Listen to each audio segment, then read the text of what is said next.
¿Qué tal? ¿Cómo están? Nuevamente bienvenidos a este curso de religión cristiana que por gracia de Dios estamos llevando aquí en la parroquia de Nuestra Señora de Guadalupe, aquí en Atizapán, Zaragoza, esta parroquia que el Padre Martín es quien pastorea y nos ha permitido estar trabajando, creciendo en nuestra fe a través de este curso, que como lo hemos venido comentando, la intención del curso es pues irnos formando en nuestra fe, ir sustentando las bases de nuestra fe y principalmente conocer la religión precisamente a la que por gracia de Dios tú y yo pertenecemos, que es la religión cristiana. ¿Estamos de acuerdo? Vamos a iniciar entonces poniéndonos en manos de Dios, todos en el nombre del Padre, y del Hijo, y del Espíritu Santo. Amén. Señor, creemos firmemente que estás aquí, que nos ves y que nos oyes, y te adoramos con profunda reverencia. Hoy queremos poner en tus manos el trabajo de este día para que a través de él podamos comprender qué es lo que tú pretendes de nosotros, qué es lo que tú quieres de nosotros y cuál es el camino que debemos de recorrer para llegar a ti, al reino de los cielos. Todo lo pedimos por Cristo nuestro Señor. Amén. En el nombre del Padre, del Hijo y del Espíritu Santo. Amén. ¿Sí? Muy bien. Pues vamos a continuar. Seguimos en nuestro curso de religión cristiana. Las bases de nuestra fe. La intención es conocer la fe de la iglesia, la fe que tú y yo profesamos, la fe que cada domingo tú y yo orgullosamente decimos: esta es nuestra fe, esta es la fe de la iglesia que profesamos precisamente tú y yo. ¿Estamos de acuerdo? Muy bien. Hemos venido avanzando en este curso, es nuestro tema número 8, la intención es llegar al precepto de la cristología, que ya estamos a unas lecciones de empezar a hablar concretamente de Cristo y de todo lo que es la religión que Cristo nos viene a enseñar, recordando que religión es volver a unir, religare, volver a unir, y tú y yo creemos que el camino para llegar a este verdadero Dios que crea todo, este verdadero Dios que nos ama, es a través de Cristo. Camino, verdad y vida. Y hoy vamos a ver esta alianza, vamos a continuar con el trabajo de la alianza de Dios con su pueblo, y ahora el reino de Dios. Así entonces, vamos a recordar y vamos a empezar a dar estructura a la formación que hemos venido avanzando. ¿Te acuerdas que hablamos de la pedagogía divina? Haz de cuenta que es como una clase. La clase se va transmitiendo, la clase se va desenvolviendo, y entonces tú y yo vamos comprendiendo las partes de la clase. Si quisiera yo hablarte, decíamos la vez anterior, de raíz cuadrada, sería muy difícil comprenderla si primero al menos no conozco las operaciones aritméticas: suma, resta, multiplicación, división. Pero sería muy difícil comprender las operaciones aritméticas si primero al menos no conozco los números. ¿Sí me explicó? Y su combinación de ellos, su estructura de ellos. En el caso de la pedagogía divina, lo que hemos venido haciendo exactamente es ello.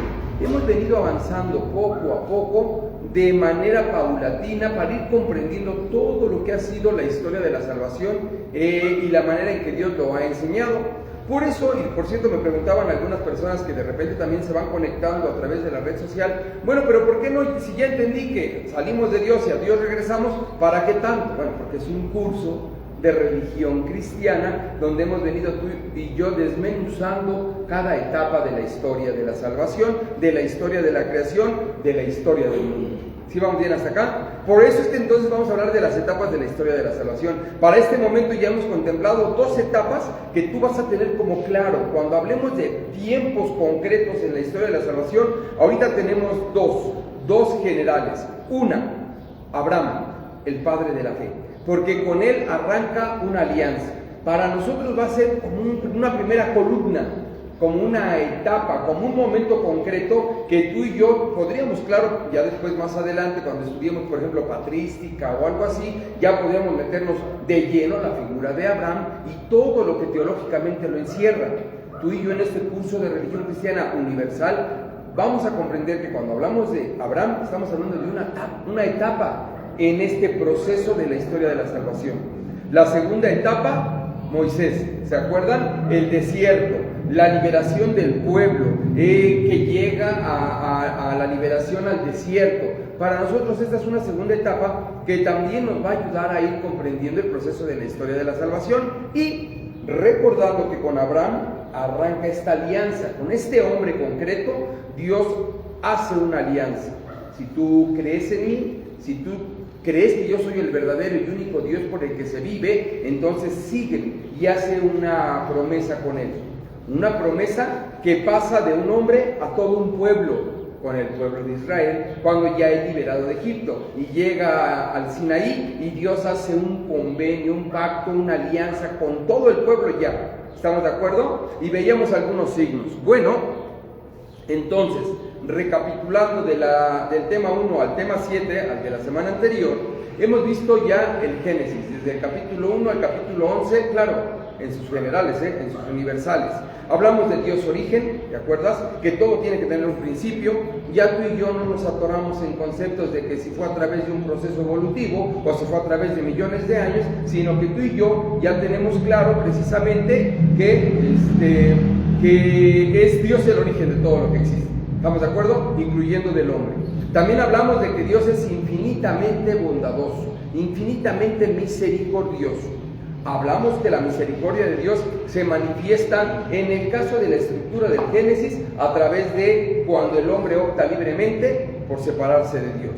Pero también hablamos de lo que es el proceso personal y del prójimo, Caín y Abel. También hablamos del proceso social, el arca de Noé, la torre de Babel, y cómo hemos venido avanzando en la estructura de la comprensión social, de la comprensión del mundo, de todo lo que existe. Para el Génesis 12:50, entonces ya hablamos cuando Dios sale al encuentro de un hombre concreto, que es Abraham, y hace esta alianza. Este pueblo que del capítulo 2 al 50 va a dar esclavo a Egipto, y viene el libro del Éxodo.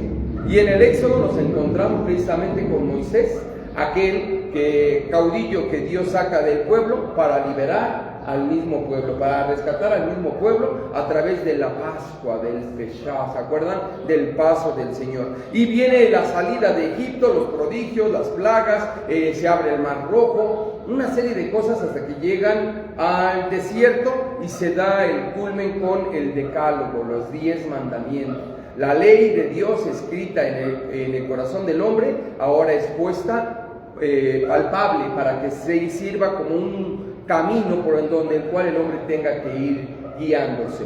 Y finalmente esto se llama la historia de la salvación, la historia de nuestra salvación, y que es como un viaje. Si tú algún día quisieras hacer un viaje largo de unas 12, 20, 25 horas, pues tú vas a programar el viaje. Y no sé, vas a decir, voy a viajar primero saliendo de la Ciudad de México, voy a llegar en 4 horas a San Luis Potosí, ahí hago mi primer descanso. Después le pego a Monterrey, ahí hago mi segundo descanso. Después le pego a Saltillo o a Tijuana, y ahí hago mi tercer descanso. ¿Sí me explicó? Exactamente eso es lo que estamos platicando al hablar de las etapas. ¿Sí? ¿Se va entendiendo? Ok, ¿qué vamos a comprender con todo lo anterior? Todo el Antiguo Testamento, vamos a verlo como si fuera una gran pared. Y cada tabique, cada libro, cada momento, cada situación del Antiguo Testamento van formando una gran pared que vamos a conocer tú y yo como el Antiguo Testamento. En ella, en esa pared, se revela una gran sombra que debemos tú y yo ir comprendiendo. No es que no sea importante la pared, porque si no hay pared, ¿dónde se refleja la sombra? Pero no es para ti, para mí lo importante la pared, sino la sombra que se refleja en ella. Sin dejar, insisto, de comprender que si no hay pared, pues la sombra se sigue y nunca la vamos a comprender ni a ver. Entonces, el Nuevo Testamento es una luz que ilumina, una vela, si quieres decir, que es la que genera la sombra. Y esa sombra es la del Cristo.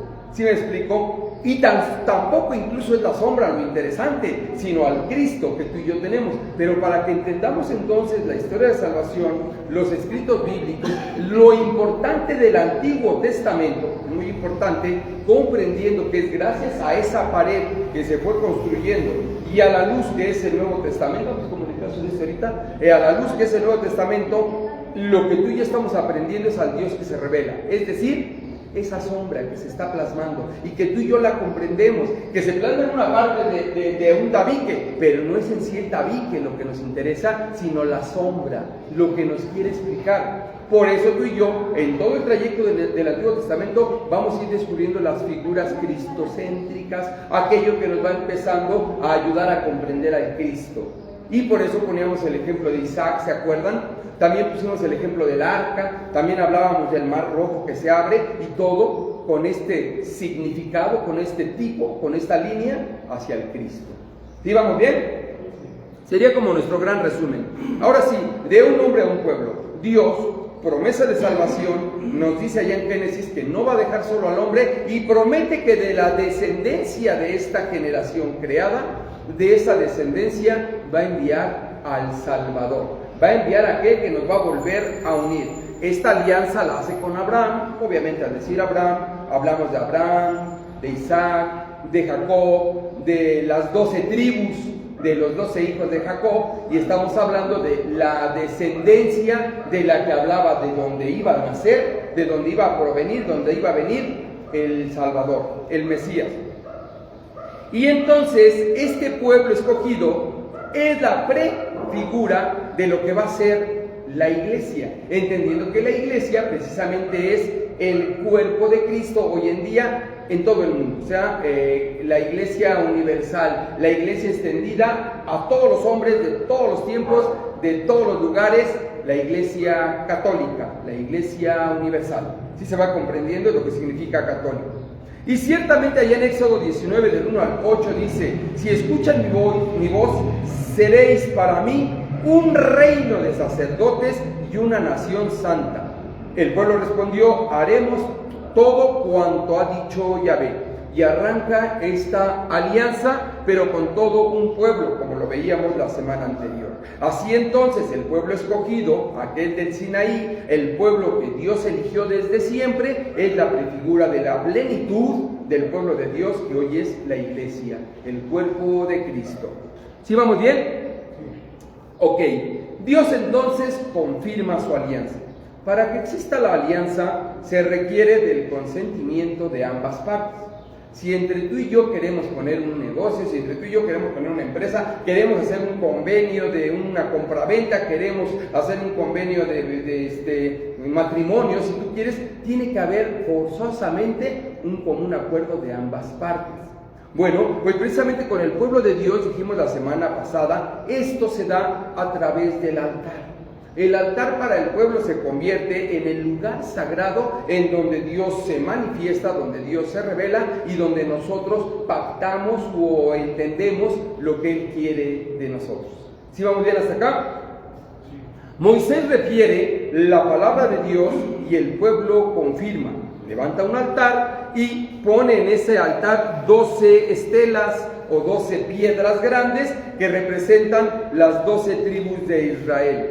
Por cierto, allá en Éxodo 24, del 3 al 10, por cierto, hacen este convenio y con el cordero que ofrecen, la sangre de él, la untan, la aspersen en todo el pueblo, y es así como deducen y se da entonces este convenio, esta alianza. En Éxodo 24, del 3 al 10, literal lo vamos a leer para que comprendamos en qué consistía este momento. Dice así, Éxodo 24, 3. Moisés bajó del monte y contó al pueblo todas estas palabras de Yahvé y todas sus leyes. Contestaron todos a una sola voz: nosotros cumpliremos con todo lo que Yahvé ha dicho. Y Moisés escribió todas las palabras de Yahvé. Al despuntar el día, Moisés levantó un altar al pie del monte y al lado del altar 12 piedras por las 12 tribus de Israel. Luego mandó a algunos jóvenes para que ofrecieran víctimas consumidas por el fuego y sacrificaran novillos como sacrificio de común unión. Moisés tomó la mitad de la sangre y la echó en vasijas, con la otra mitad roció el altar. Después tomó el libro de la alianza y lo leyó en presencia del pueblo. Respondieron todos: obedeceremos a Yahvé y haremos todo lo que él pide. Entonces Moisés tomó la sangre con la que roció al pueblo, diciendo: esta es la sangre de la alianza de Yahvé, que Yahvé ha hecho con ustedes conforme todos estos compromisos. Moisés subió con Aarón, Nadab y Abiú y 70 de los ancianos de Israel. contemplaron al Dios de Israel. Debajo de sus pies había algo parecido a un pavimento de zafiro transparente y tan esplendoroso como el mismo cielo. Hasta el 10, que es lo que nos pidieron. Muy bien, entonces, a lo que quiero llegar es que en este texto, y lo que vamos a empezar a comprender, es que el pueblo tenía claro que cuando íbamos a pactar algo para con Dios, se hacía en un altar. Y el sacrificio, el novillo, el cordero sacrificado, era quien sellaba ese pacto. Y vean el signo. ¿Cómo se confirmó? Con la sangre esparcida a todo el pueblo. ¿Sí vamos bien hasta acá? Muy bien. Ahora importante, el sacerdocio del signo de Dios.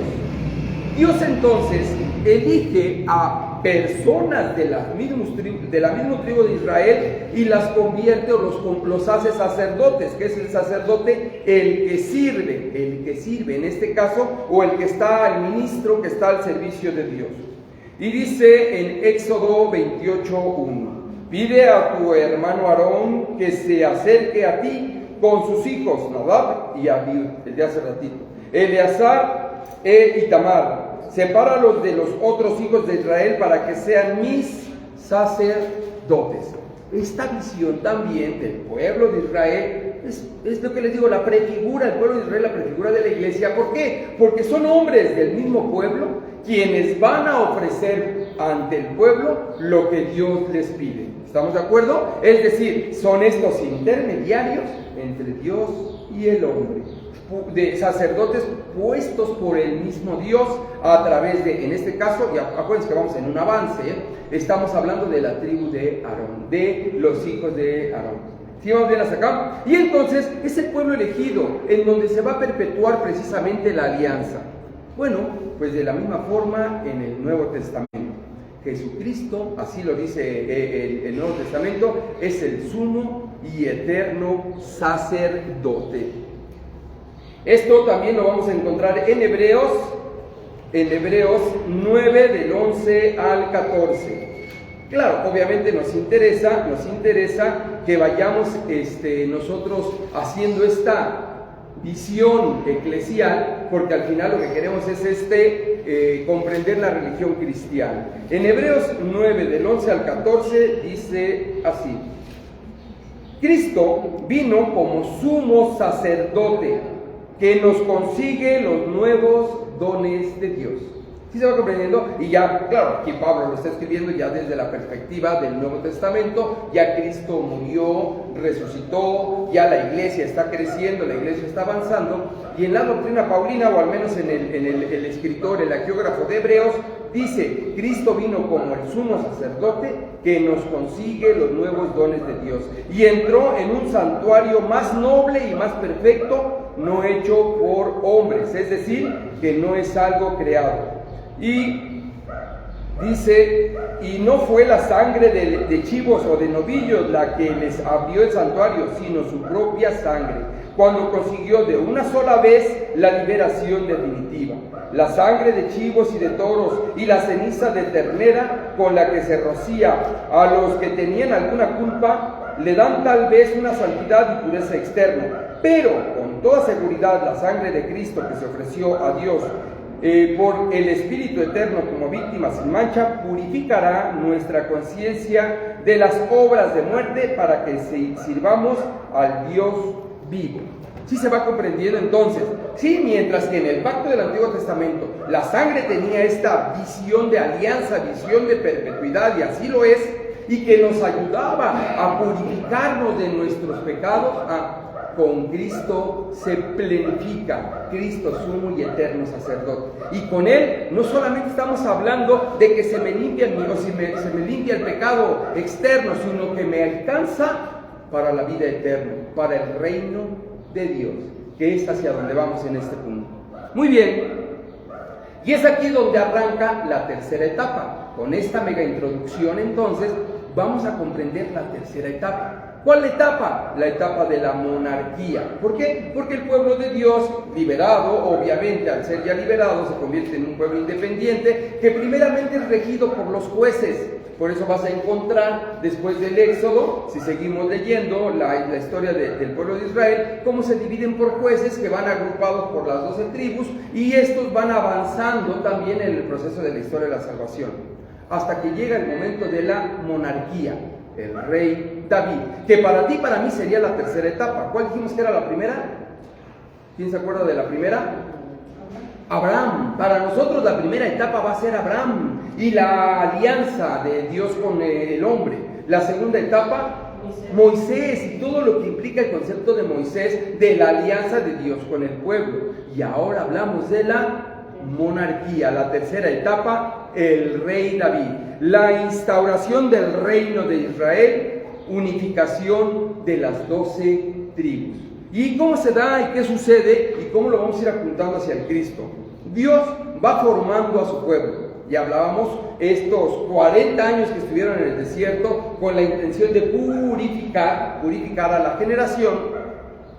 Y les decía, viene Josué, obviamente después de Moisés, Josué, los jueces, las 12 tribus, vienen los mismos sacerdotes, que siguen siendo las generaciones de los hijos de la tribu de Aarón, quienes están ofreciendo los sacrificios por los pecados del pueblo. Y cuando el pueblo tenía un pecado, tenía que venir al sacerdote. El sacerdote ofrecía el sacrificio por la expiación personal de él mismo y por la expiación del pecado del penitente. Y era la manera en que Dios misericordioso se seguía manifestando al pueblo. Esto es muy importante que lo comprendan. ¿Por qué? Porque de repente muchas personas nos paramos en el Nuevo Testamento, leemos nada más al Cristo, que está muy bien, pero sin hacer toda esta historia, y por eso muchas veces nos quedamos como que volando en el espacio, como diciendo, ¿pero por qué? ¿Y por qué voy a estar con él que es más pecador que yo? Y ese tipo de cosas cuando no comprendemos la pedagogía divina.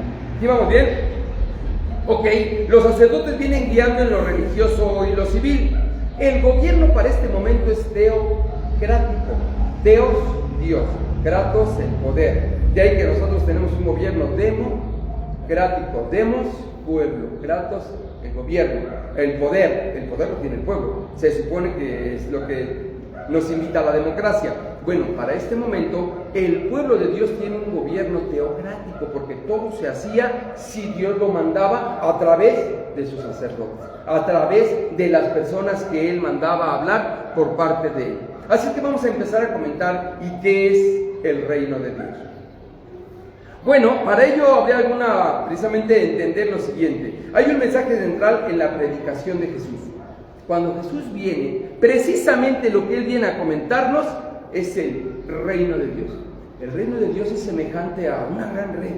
¿Se acuerdan? Y entonces todos se quedaban, ¿cómo? Sí, mira, se está por reventar y entonces empiezan ahí, luego se separan los peces. El reino de los cielos se parece a un granito de mostaza. Y empieza Él a presentarnos el reino de los cielos.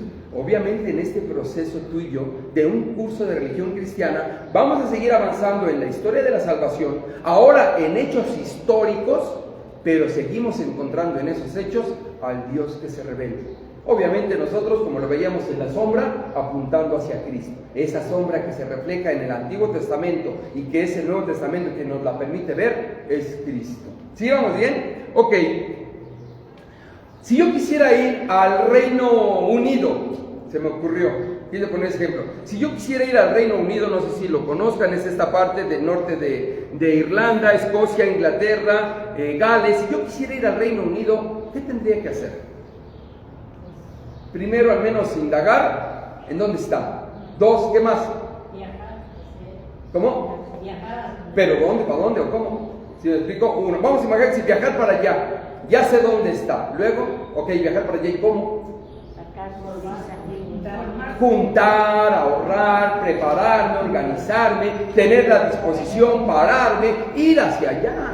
¿Sí me explico? ¿Y por qué digo esto? Porque precisamente es lo que tenemos que hacer. Si tú y yo quisiéramos llegar al reino de Dios, muchos de nosotros a veces suponemos que es sentarnos y decir, Señor, venga a tu reino. Sí, que así sea, pero ¿yo qué tengo que hacer? ¿Sí se va comprendiendo? Y por eso les digo, tan solo si quisiéramos ir, si quieren, a no tan lejos, vamos aquí a Cancún, ok, ¿qué tendría que hacer? Pues al menos, ¿a dónde sale el camión? Al menos eso, ¿dónde sale? ¿A dónde voy? ¿En cuál aeropuerto me lleva para allá? ¿Cualquier aeropuerto o cualquier central de autobuses me lleva?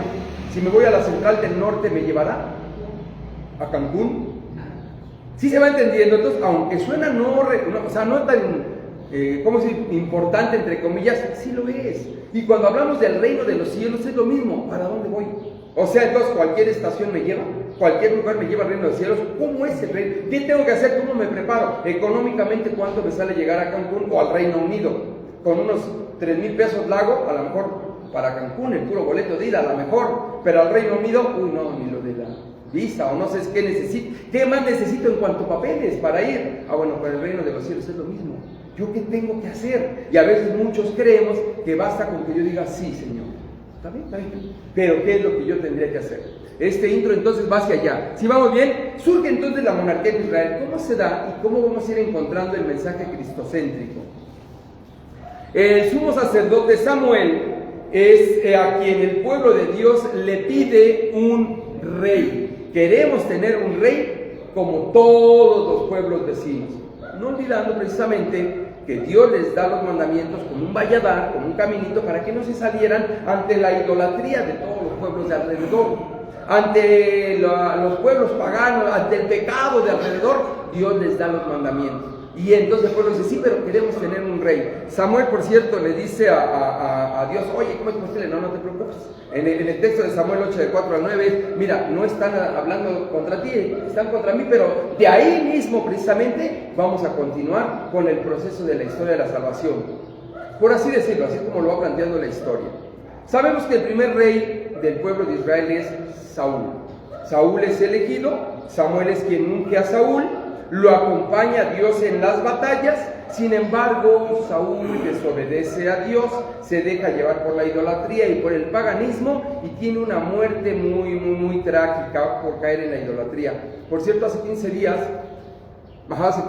creo, escuchábamos en la lectura de la Santa Misa que David tenía ahí a boca de jarro a Saúl. Hasta lo pudo haber matado, dijo, pero ¿cómo voy a atentar contra un ungido del Señor? ¿Sí vamos bien? Y le dice que no, y entonces desde lejos dice, mira, aquí tengo tu espada y hasta este cántaro, ve lo que pude haber hecho, pero no, porque tú eres el ungido de Dios. Ciertamente en el caminar del libro de los reyes, y en este caso del libro de Samuel, nos comenta que Saúl opta por no Dios, opta por desobedecer a Dios, y él termina también no muy bien. Y viene el segundo rey, David, el segundo rey de Israel, que por cierto, también de él tenemos un poquito más de profundidad en el conocimiento, porque sabemos que era un pastorcillo de menudo tamaño, pequeño, y sin embargo enfrenta al gigante Goliat, y que mientras todos le tenían miedo, David confió en Dios. No soy yo el que lo va a enfrentar, es Dios a través de mí. Y ya también sabemos la historia de que lo vence, ¿se acuerdan? En David continúa la alianza. No solo fue exaltado como rey, y de hecho es el más grande de los reyes que ha tenido el pueblo de Israel. Es David el de las mañanitas, si sabían, ¿no? O sea, es el rey David. Y ciertamente, bueno, que nosotros pusimos, es otra cosa, pero bueno, recibe la promesa. Fíjense que lo que nos interesa de David y de la línea que estamos llevando en la historia de la salvación es que de la descendencia de David vendría el ungido del Señor.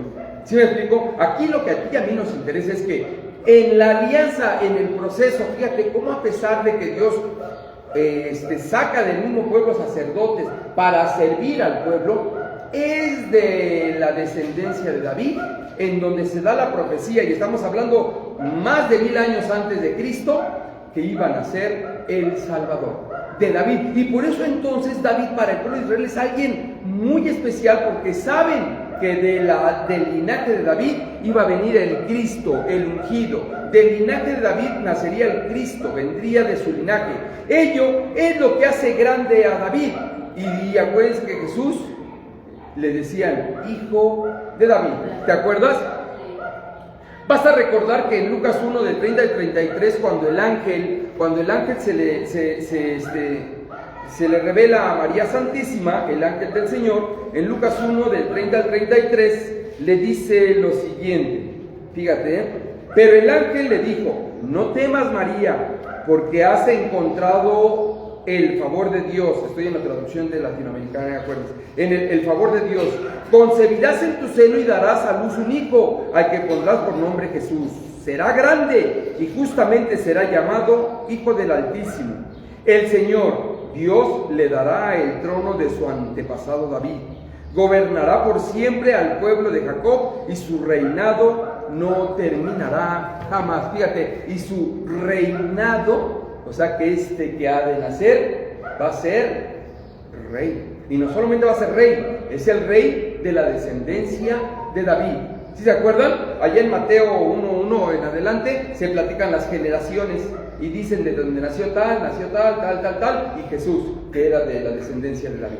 ¿Sí se acuerdan? Por eso José, también el caso de José, esposo de la Santísima Virgen María, no fue así como que chino, ahora quién agarra, no, porque él venía de la tribu de David. ¿Sí vamos bien? Sí. De la estirpe de David. Y así lo dice, ¿no? Será llamado Hijo del Altísimo, Dios le dará el trono de David su padre, reinará sobre la casa de Jacob por los siglos de los siglos y su reino no tendrá fin. Ahora bien, recordarás que algo sucede, ya estamos empezando a acercarnos a Cristología y a este Cristo, algo sucede en la persona del Cristo, que ya mucha gente lo conoce, que ya mucha gente ha oído hablar de él. Por ejemplo, recordarán a aquel ciego que cuando Jesús va entrando al templo le grita: Jesús, Hijo de David, ten compasión de mí. Obviamente para este momento un fariseo que conoce todo lo que tú y yo estamos hablando, le dice: espérame tantito, no digas tonterías, no blasfemes. ¿Quién es este? ¿De dónde sacas que él es el ungido del Señor?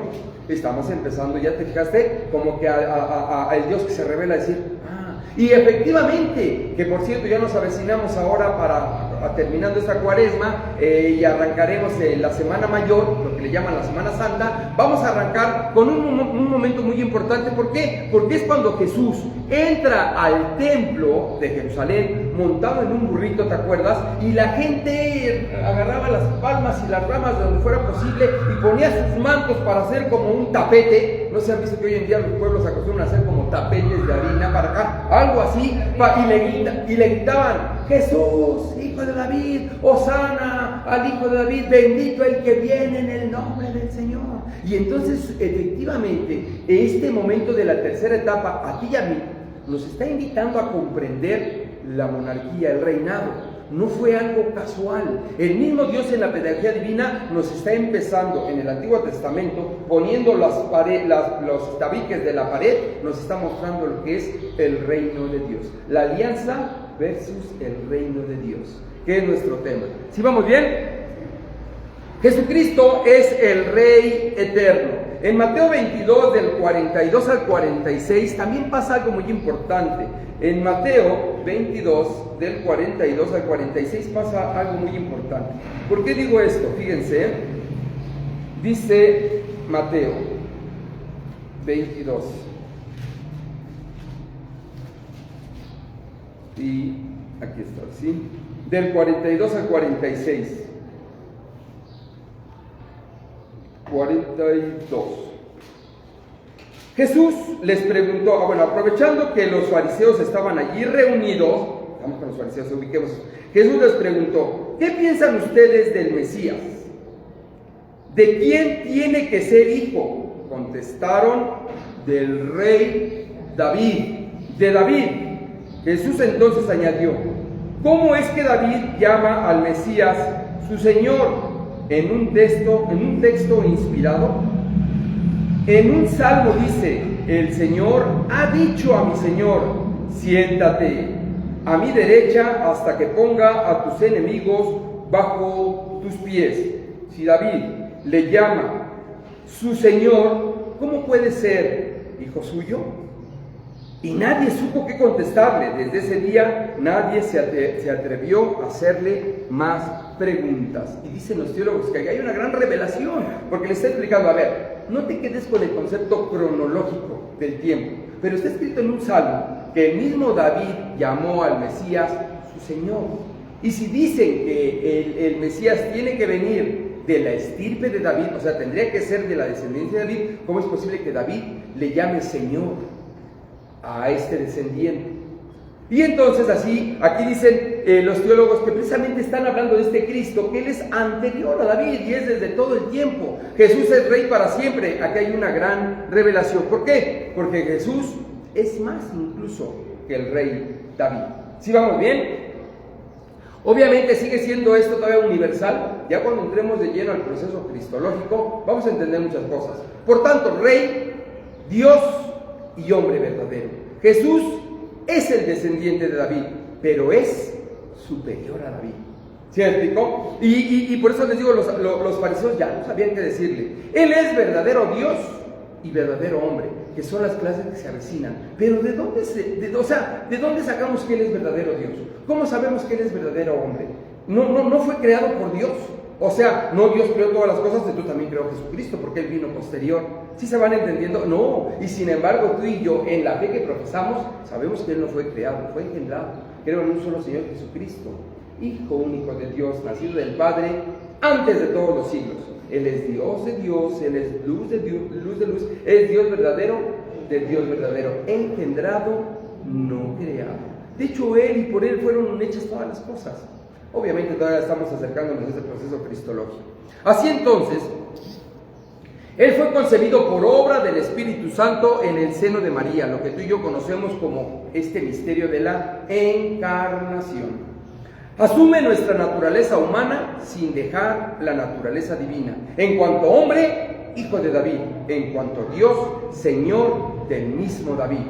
Por eso entonces David decía que él, como decía el texto, que él era menor que su Señor. ¿Y por qué si es David le llama Señor a su descendiente? Porque Cristo era mayor que el rey David. ¿Sí vamos bien hasta acá? Ahora bien, David versus Jesucristo con relación a esta, recuerden que todo lo tenemos que enfocar hacia el aspecto cristológico. Esta tercera etapa para ti y para mí se vuelve muy importante por lo siguiente. David, ¿se acuerdan? Un hombre sencillo, pastorcito, tocaba su arpa, por ahí dicen. ¿Sí se acuerdan? Y que él, incluso cuando elige al ungido, están con los hijos, hermanos de David, y todos fuertes, y decían, Samuel, no, son todos tus hijos. Pues tengo a uno, pero pues ahí está flaquito y están, ¿se acuerdan? Este Cristo que nace simple y sencillo en un pesebre, ¿se acuerdan?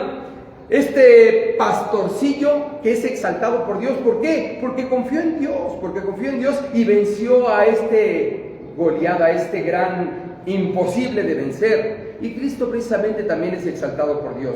El rey David, famoso, respetado y querido por el pueblo, obediente a sus preceptos. Incluso el rey David cae en una tentación, no sé si ustedes lo recuerdan, sino también cuando nos tengo que hablar precisamente en este bloque ya de la historia de la salvación, libro a libro, y hablemos de los reyes, también veremos este pecado de David, de donde surge el Salmo 50, ¿se acuerdan? Misericordia, Dios mío, son palabras de David, misericordia, por tu bondad, por tu inmensa compasión, borra mi culpa, lava del todo mi delito, limpia mi pecado, porque yo cometí lo que tú aborreces, ¿sí me explicó? Y entonces a lo que quiero llegar con esto es que David, que cae en tentación, es un ejemplo de arrepentimiento.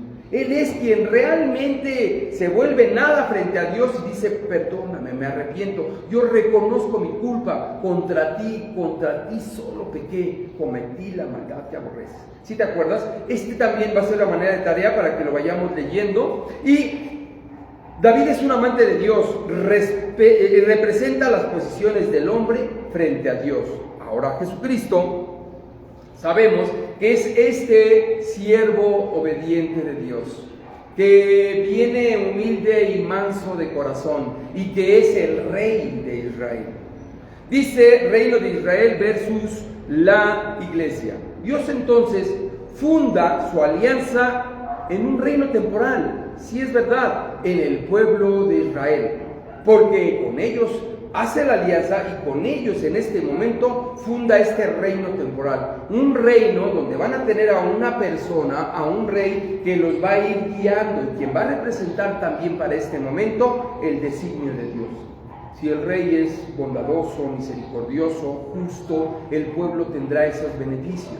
Si desafortunadamente el rey se vuelve avaro, tacaño, cosas así, el pueblo padecerá ello. porque recordando, después viene el rey Salomón, después vienen los hijos de Salomón y se viene la división del pueblo de Israel. Se divide el reino del norte y el reino del sur, como imagen figurativa de un reino eterno, es decir, Cristo Rey eterno. Y el reino que Jesús nos vino a enseñar y a mostrar es un reino eterno, que no pertenece propiamente aquí. ¿Se acuerdan? El reino de los cielos es semejante a, y ponía muchos ejemplos. Y precisamente este reino es esta prefigura de la iglesia, es decir, aquel signo o sacramento, es la palabra sacramento signo, que nos lleva o nos conduce al reino de los cielos. Pero no es un reino de este mundo. Cristo, Rey y eterno y Señor de este reino. Por el bautismo, tú y yo somos vasallos del pueblo de Dios, del reino de Cristo. Por eso tú y yo, cuando nos bautizan, somos ungidos y somos sacerdotes. Fíjate, ya estamos explicando un poco. Profetas, vamos a hablar la semana que viene, y reyes. ¿Sí explico? Porque es el rey, Él es el rey, nosotros somos hijos de reyes. Y por lo tanto, nuestra misión es anunciar el reino de Dios. Ser sacerdote, el que sirve, el ministro, el servidor. El sacerdote es el servidor. El profeta que anuncia la verdad y denuncia la mentira. Y todo esto con fin del reino de los cielos. Tú y yo estamos aquí trabajando por el reino de los cielos, por extender el reino de los cielos. Eso es lo que Cristo dijo allá en Mateo 28:20. Vayan por todo el mundo, o sea, católico, por todo el mundo, universal. No es una iglesita, no, es todos son el pueblo de Dios, todos aquellos que se bautizan y aceptan a Cristo como su Redentor, como su Mesías. Bueno, pues vayan y anúncienles a todos, a toda criatura. ¿Sí me explico? Bautícenlos en el nombre del Padre y del Hijo y del Espíritu Santo. Y ese es el trabajo de la iglesia. Ese es el trabajo que la iglesia ha venido desarrollando desde todos los tiempos.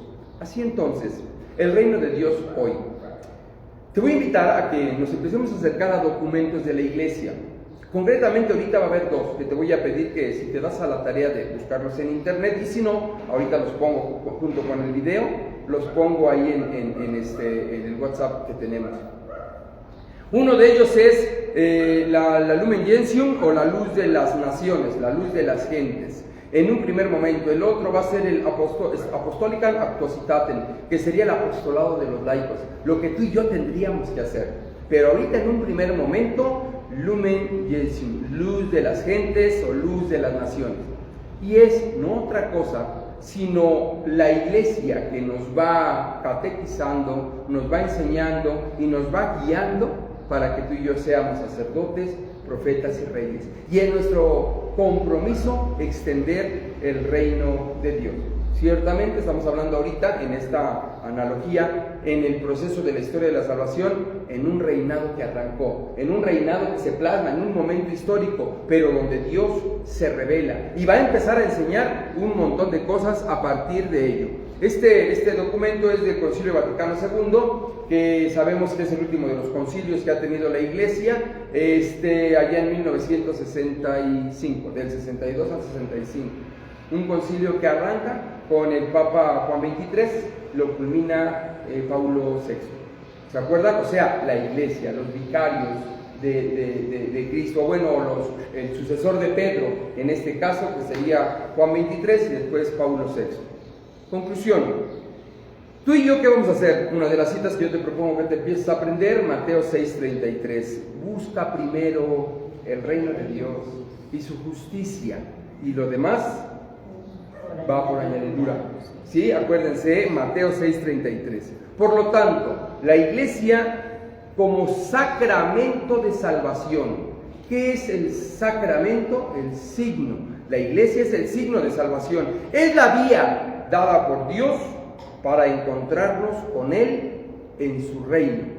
Ahora sí, si yo quiero ir al Reino Unido, ¿qué hago? ¿Agarro un camión a Pachuca? Pues a lo mejor no. A lo mejor no tendrías que ir rumbo al aeropuerto, o voy a agarrar uno rumbo a Meca, no, porque ni tenemos aeropuerto allá.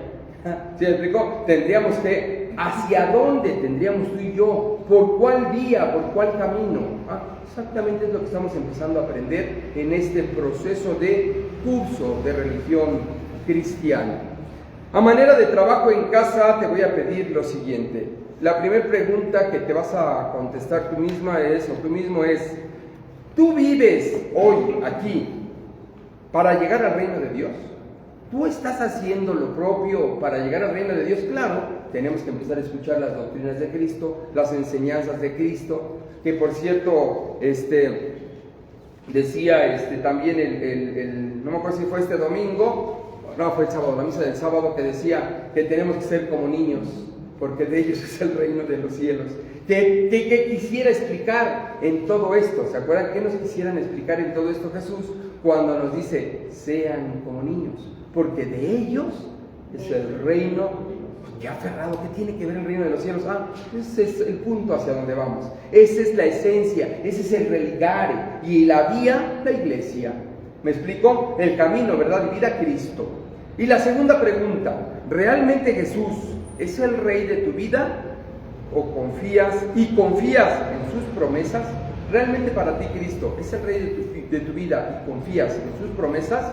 Así entonces, la intención de esta lección es agudizar o ubicar que en el proceso de la historia de la salvación, la intención es que tú y yo vayamos conociendo todo este proceso, porque no fue como algo al azar, no fue algo como circunstancial. En esta historia se va dando, en la historia de un pueblo concreto, se va revelando este Dios que nos está de alguna manera volviendo a unir como el único pueblo de Dios, la iglesia por la que Cristo dio su vida, para que juntos lleguemos con Él al reino de los cielos.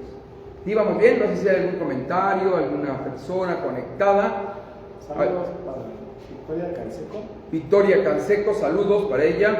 Renata Samaniego. Renata es que, hola Renata, con la que sigas conectada. Ella, si yo vivo de este lado, estamos de Ameca, y está de este lado de San Rafael, del lado de Iztaccíhuatl, y ella también me hace favor de comparte este video, en cuanto termina lo comparte, y ahí es donde también estábamos viendo mucho la secuencia de las personas que ven el video. A veces le pegamos a las 600, 700, 800 personas, y es bueno, porque es el medio que estamos utilizando para que ojalá algunas personas, al menos por este medio, escuchen la palabra de Dios. Yolita Salmón. Yolita, muy bien, pues un saludo a cada uno de ellos, y seguimos nosotros invitando a todas las personas que quieran o que vean este video posterior, que sepan que formamos parte del cuerpo de Cristo, de la iglesia por la que Cristo dio su vida, y queremos que todos juntos en algún momento pues estemos siempre como Él lo quería. Juan 17:21, Padre, que todos sean uno, como tú y yo somos uno, que ellos también sean uno en nosotros. Este es el objetivo de la iglesia, y la iglesia siempre lo va a hacer. Es el trabajo de hacer que todos vuelvan a la casa del Padre, incluso aquellos que libremente optaron por separarse. Mande. Alberto Martínez. Alberto también. Mari Granados. ¿Quién? Mari Granados. Mari también, ella sí vive allá. De hecho, ella está conmigo en el grupo de formación, en el equipo online para el servicio de la pastoral. Un saludo a Mari y Alberto, ¿no? Bueno, Alberto que está trabajando, pero que dijo que se iba a conectar cada vez que fuera posible. Pues vamos a darle gracias a Dios, tú y yo, porque como iglesia de Cristo, como iglesia precisamente con sus notas, que es una, que es santa, que es católica, que es apostólica, queremos precisamente hacer que el reino de Dios llegue a todos los hombres. Ese es nuestro trabajo, darle gloria a Dios y la salvación de los hombres. Así es que vamos a darle gracias a todos. Si son tan amables, nos ponemos de pie, en el nombre del Padre, y del Hijo, y del Espíritu Santo. Amén. Señor, creemos firmemente que estás aquí, que nos ves y que nos oyes, y te adoramos con profunda reverencia. Hoy queremos darte las gracias porque a través de tu infinito amor nos has dejado permanecer en el cuerpo de Cristo, ciertamente buscando ser fieles a sus enseñanzas. A pesar de nuestras debilidades y de nuestros malos testimonios, tú has querido que sigamos unidos a la vida. Ayúdanos que por nuestro bautismo seamos verdaderamente soldados de Cristo, vasallos de Cristo, que realmente seamos sacerdotes, profetas y reyes, que sirvamos a tu pueblo que estemos también anunciando la verdad y denunciando la mentira, y principalmente que invitemos y que nosotros ayudemos a todas las personas como puente a que lleguen al reino de los cielos contigo. Todo lo pedimos con la oración que Cristo nos enseñó. Padre nuestro que estás en el cielo, santificado sea tu nombre. Venga a nosotros tu reino, hágase tu voluntad en la tierra como en el cielo. Danos hoy nuestro pan de cada día, perdona nuestras ofensas, como también nosotros perdonamos a los que nos ofenden. No nos dejes caer en tentación y líbranos del mal. Amén. Y a ti, mamita María, también queremos siempre agradecerte porque pues tú eres y nos has enseñado a confiar en Cristo. Eres la primer cristiana, la primer mujer que nacida precisamente de hombre, la primer persona que confió en que Cristo es el Rey del universo. Ayúdanos a que nosotros también confiemos como tú, siendo dóciles al Espíritu Santo y estando dispuestos a llevar el reino de Dios como tú lo hiciste a todas las personas también. Lo pedimos con la oración que el ángel te asignó. Alégrate María, llena eres de gracia, el Señor es contigo. Bendita eres entre todas las mujeres y bendito es el fruto de tu vientre, Jesús. Santa María, Madre de Dios, ruega por nosotros, pecadores, ahora y en la hora de nuestra muerte. Amén. En el nombre del Padre, del Hijo y del Espíritu Santo. Amén. Pues muchísimas gracias a todos, nos despedimos y gracias a todas las personas que se conectan. Compartan el video, por favor, si pueden compartir el video, las personas que se conectan y los que estamos aquí también, si son tan amables de compartir para que el mensaje llegue a muchas personas. Nos vemos, hasta luego.